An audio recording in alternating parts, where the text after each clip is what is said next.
Pemirsa Banjar TV, kembali bersama saya Rofi Zatriada dalam Islamic Leader Talks tentang Sabilul Muqtadim, Inspiring Wisdom of South Kalimantan. The author coming from Syekh Muhammad Aksan Al-Banjari. Tadi kita sudah mendapatkan pencerahan dari Dr. Khalid dari Politeknik tentang siapa sosok Syekh Muhammad Aksan Al-Banjari, dari silsilah dan kemudian keistimewaan beliau menjadi seorang ulama yang datang dari Mekah pada abad 18. Kita juga ingin bertanya kepada Pak Kiai Haji Said Akil Munawwar, bagaimana Syekh Muhammad Aksan Al-Banjari ini sebenarnya sangat terkenal di para akademisi dan intelektual Al-Quran di Indonesia, dan bagaimana kita bisa memperkenalkan teman-teman yang hari ini hadir yang 100% tidak tahu tentang Datuk Dalampayan ini. Silakan Pak. Terima kasih. Assalamualaikum warahmatullahi wabarakatuh. Sebagai seorang akademisi, saya sudah kenal siapa beliau itu. Beliau ini seorang ulama yang multidisipliner, seorang mufassir, usuli, ya, muhaddits, ya, faqih, ya. Dan saya banyak membimbing tesis dan bahkan disertasi di lingkungan UIN yang menulis siapa beliau yang sebenarnya. Tadi perjalanannya memang beliau ini berangkat ke Tanah Suci dan bertemu di sana itu beberapa tokoh. Tadi disebutkan ada Syekh Abdul Somad Al-Timbani, kemudian ada itu, dan setelah itu ada Syekh Nawawi Al-Bantani, jangan dilupakan juga itu.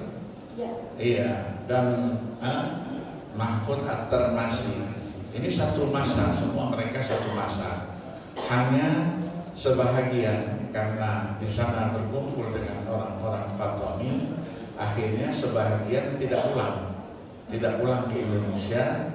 Syekh Nawawi Al-Bantani menetap dia di Makkah Al-Mukarramah. Kemudian Syekh Abdul Somad Al-Timbani. Syekh Abdul Somad Al-Timbani ini dari Yaman. Beliau Sayyid Al-Mahdali, dan karya-karyanya masih dipelihara oleh cucu-cucunya di Palembang itu. Saya sudah tarik beberapa naskah untuk diteliti dan dijadikan sebagai disertasi. Nah, beliau ketika pulang memang ke Riau, ya, ke Tembilang, mana, Jambi juga mampir dan langsung ke Palembang. Palembang ketemulah dengan tokoh-tokoh karena Syekh Abdul Somad tidak pulang. Abdul Somad Al-Timbani yang punya karyanya banyak juga tidak pulang. Maka beliau bertemu dengan Sultan Mahmud Badaruddin. Sultan Mahmud Badaruddin ini meninggalnya beliau ini 1780, ya 1780, jadi masa-masa beliau itu.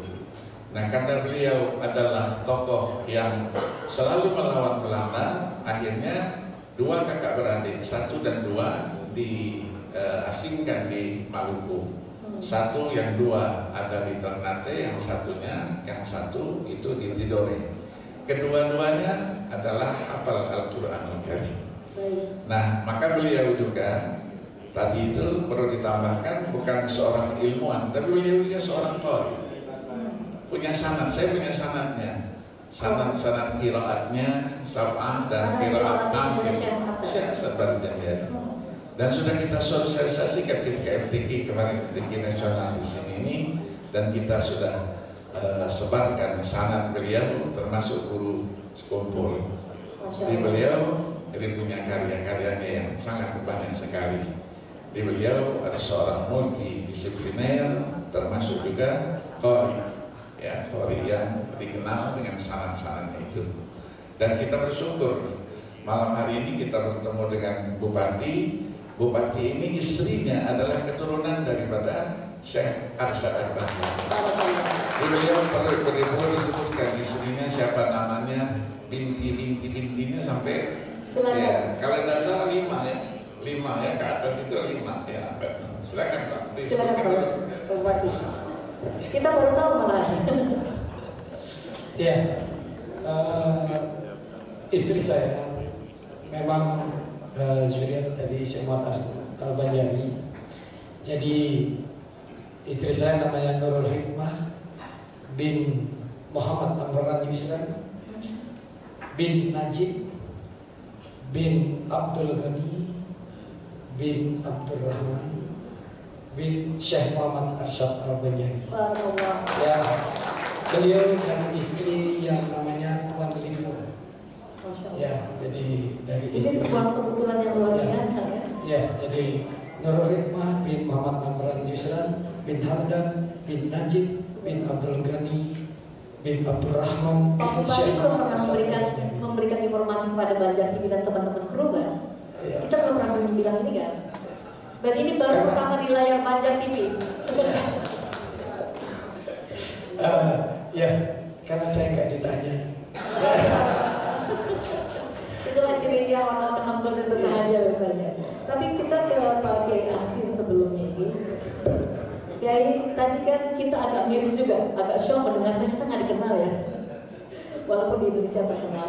Tapi fenomena apa yang terjadi? Apakah perhelatan seperti internasional MTQ seperti ini sudah saatnya juga memberikan sebuah event sampingan untuk mengangkat para ulama-ulama host pada zaman dahulu? Jadi kalau saya lihat dari perspektif Al-Quran Al-Karim, Al-Quran mengajak kepada kita untuk mengenal orang-orang soleh pada masa yang lalu. Kita disuruh untuk belajar sejarah. Wadkur fil kitab Musa innahu kana mukhlasan wa kana rasulan. Wadkur fil kitab Idris innahu kana siddiqan nabiyyan. Wadkur fil kitab Ismail innahu kana shadiqal wa'd wa kana rasulan nabiyyan. Suruh belajar seluruh perilaku daripada para nabi-nabi yang terdahulu. Kita juga dalam satu ayat lagi mengingatkan Rasul bahwa kemana ladina an'amallahu alaihim minan nabiyyin was-siddiqin wasyuhada'i was-shalihin wa hasuna ulaika rafiqa dzalika fadlullah wa kafa billahi alima. Jadi dengan demikian Al-Quran sudah memberikan arahan kepada kita sekalian, jangan sekali-kali kita itu melupakan sejarah mereka yang mempunyai andil yang besar dalam melaksanakan perintah-perintah Allah Subhanahu wa Ta'ala dalam rangka untuk memasyarakatkan nilai-nilai Quran. Nilai begitu juga dengan Syekh Muhammad Arsyad Al-Banjari, beliau termasuk yang meletakkan cetak biru dari masyarakat yang ada di Banjar pada khususnya ini. Oleh karena itulah maka kita selaku generasi penerus hendaklah selalu mengingat-ingat apa yang telah dilakukan oleh orang. Paling tidak kita pada suatu saat itu kirim Fatihah, kita juga para kiai suruh mengajarkan tentang siapa itu Muhammad Arsyad Al-Banjari. Saya yakin bahwa orang Banjar menjadi seperti ini adalah karena tinggalan daripada Muhammad Arsyad Al-Banjari. Oleh karena itu kita perlu mengingat terus apa yang telah dilakukan oleh Muhammad Banjari. Ya, makasih. Thank you. Do you have any questions about Syekh Muhammad Arsyad Al-Banjari? May I translate to you that Syekh Arsyad Al-Banjari is one of the religious playing a significant role in Islam in South Kalimantan. He was also a technocrat who can practice every single intellectual role like agriculture and also deep understanding of the Islamic in South Kalimantan coming from him. For example, Mr. Dr. Khalid, he is also the lecturer of Polytechnic on agriculture, inspired by the Syekh Arsyad Al-Banjari. It is one of the agriculture based on the local wisdom. Please proceed. Okay. We built Polytechnic in 2009. Yeah, one of pelopor or pioneer is our Bupati itu Mr. Haji Sukamta too, yeah, in the last time. So why we the name of the bully is Syekh Muhammad Arsyad Al-Banjari? Yeah, because Syekh Muhammad Arsyad Al-Banjari not only talks about the Islamic fact, but yeah, he inspired in the agriculture to make a river about each kilometer from Liam Jiwa to make a river to Dalam Pagar. So if the water flows, and because the rain, if the rain, the river is made to flow the water, and so we can operate the flow. So we can because our polytechnic to make the icon in Indonesia to agriculture, we the name to make the name of Syekh Muhammad Asraf Banjar as our inspiration, inspiring to now our polytechnic to be 10 grade in Indonesia, because we make the name of Syekh Muhammad Asraf Banjar. So I think like Alhamdulillah. yeah. So the South Kalimantan agriculture ideas. Yeah, not only in Kalimantan but in Indonesia, we promise in our polytechnic now. Only 3 years we were together with Bupati, and we send students to Taiwan now. The 20 students going to Taiwan because we not only bahasa Inggris and also to learn about Chinese Mandarin to our students. Alhamdulillah. Kita ke Pak Kiai Maksum. Perhelatan seperti ini bagaimana, apakah nanti akan diteruskan untuk kembali mengingat bagaimana Pak Hashim Asy'ari, lalu kemudian sampai ke Asnawi Al-Bantani. Ini perlukan satu konferensi khusus tampaknya agar anak-anak muda kita mulai mengenal kembali. Terima kasih. Saya kira negeri kita punya problem besar menyangkut soal kesediaan generasi muda untuk menelusuri tentang yang disebut dengan sanad. Dan sanad ini adalah, kita tahu, sanad minal nati minal sanad bahwa masa ilmu sanad dan sanad itu punya penting bagi agama. Tanpa sanad kita akan ngomong semua buih yang terjadi sekarang begitu itu. Nah, sanad itu kan sebetulnya sebuah iwat silsilah perawi saling sampai pada matang.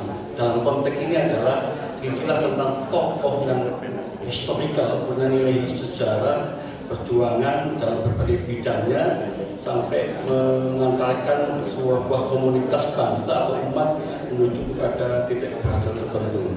Sayangnya modernisasi sekarang anak muda lupa itu dan tidak open, telaten untuk menelusuri siapa sih. Ada pertanyaan yang ada kasus menarik tentang, misalnya begini, ada pertanyaan besar di Jawa.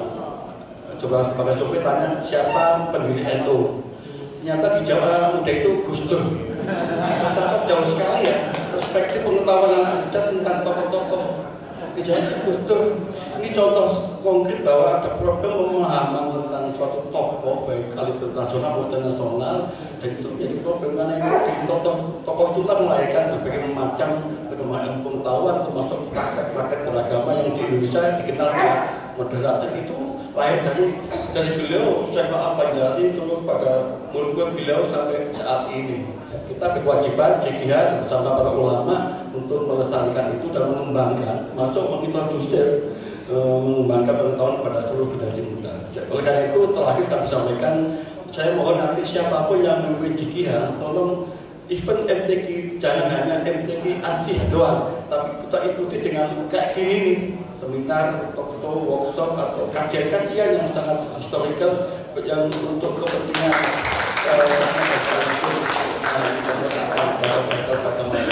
Baik, terima kasih Pak Kiai. Kita akan segera kembali. Pemirsa, tetaplah dalam Islamic Leader Talks tentang Sabil Al-Bantani, Inspiring Wisdom of South Kalimantan. Kita akan segera kembali setelah yang satu ini.